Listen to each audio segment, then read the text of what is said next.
पिला माने study success channel रे मु गोपबंधु समस्त को स्वागत जनाऊँ।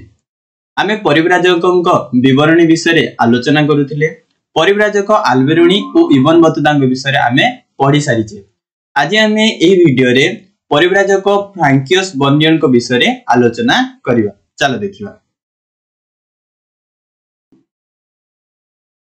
फ्रांकियस बर्नियर थिले जने फरासी परिव्राजक।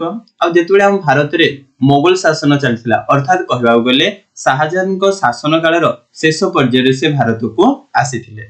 चलो एबे हमें फ्रांकियस बर्नियर को कोन करबा जीवनी विषय आलोचना करिवा। देखो, फ्रांस रो गडनार निकटवर्ती जोठारे 26 सेप्टेम्बर 1620 मसिया रे फ्रांकियस बर्नियर जन्म ग्रहण करिथिले। देखो कौन कहला ना फ्रांस देशर गोटे सहर थिला, जो सहर ना होची गडनार। तार निकटवर्ती गोटे स्थान जहाँ को कहउची जो नामक स्थान रे से 1620 मसिया सेप्टेम्बर मास 26 तारिख रे एक कृषक परिवार रे जन्म ग्रहण करिथिले। एवं से बाल्य अवस्था ही निज पितामाता को हरै दिथिले। अर्थात कहबा गले जेतुले से छोट थिले से समय ही तांकर पितामातांकर मृत्यु हेतिला एवं से तांकर खुडतांक द्वारा लालित पालित होइथिले। 1652 मसिया से डाक्टरी पास करथिले हैला। से 1652 मसिया डाक्टरी परीक्षा रे उत्तीर्ण होइथिले। तापर देखिया डाक्टरी परीक्षा पास करिया परे विदेश परिभ्रमण करिबा पई से उत्साही पड़ले। जेतोले तांकर डाक्टरी परीक्षा पास कर देले तो से ता परवर्ती समय रे विभिन्न देश को बुलिबा पई तांको मन रे इच्छा सृष्टि होला बा आग्रह सब जातला जे अनेक देश जेमति से बुली परिबे। से 1656 मसिया भारत को आसीथिले। देखो से भारत को आस्तिले से भाबिले जदी भारत को जिबे तो विदेश परिभ्रमण भी हेजिबो एवं गुटे डाक्टर हिसाब रे सुविधा सुजोग मध्ये कोठी पाई परिबे ना भारत रे पाई परिबे। तेनु से 1656 मसिया भारत को आसीथिले। बुझियला। तापर देखिबा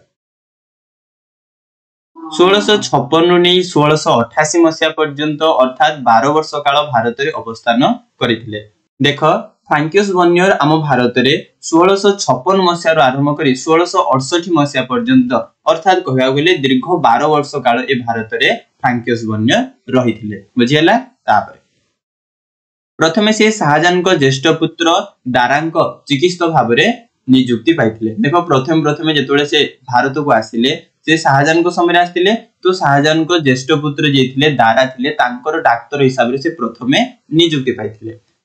दारांक मृत्यु परे से औरंगजेब को दरबार रे से स्थान पाइले। देखो कौन कहला जेतबेले दारांकर मृत्यु हे गला से तापरे औरंगजेब को दरबार रे स्थान पाइथिले। बुझियला। तापर भारत रे थिबा बेले से विभिन्न स्थान परिभ्रमण करी निजर अनुभूति को फरासी भाषा रे वॉयजेस डी फ्रांकियस बर्नियर पुस्तक रे लिपिबद्ध करिथिले। देखो कौन कहला से भारत रे जेतबेले 12 वर्ष काल रहिथिले भारत रो विभिन्न स्थान से कौन करथिले परिभ्रमण करिथिले एवं विभिन्न स्थान परिभ्रमण करी निजर अनुभूति गुडी को से कौन करचंदी वॉयजेस डी फ्रांकियस बर्नियर पुस्तक रे फरासी भाषा रे लिखि दैथिले। बुझियला। एवं आम भारत रो विभिन्न विवरणी गुडी को मध्य से फ्रांस रो सम्राट किए थिले ना से समय रे चतुर्दश लुई थिले तांको एवं तांको मंत्री कलबन को मध्य बहुत चिठी लिखिथिले एवं शेष रे से 1688 मसिया तांकर मृत्युवरण हेतिला। बुझियला। तो ये थिला फ्रांकियस बर्नियर जीवनी। आमे नेक्स्ट वीडियो रे बर्नियर वॉयजेस डी फ्रांकियस बर्नियर पुस्तक रे आम भारत संपर्क रे कोन लिखिचंती से विषय आलोचना करिवा। जदि आपण माननकु ए वीडियो पसंद लाउची तबे लाइक करंतु आ अधिक रो अधिक शेयर करंतु एवं चैनल को सब्सक्राइब करिया पे जमार भी भूलिबेनी। धन्यवाद।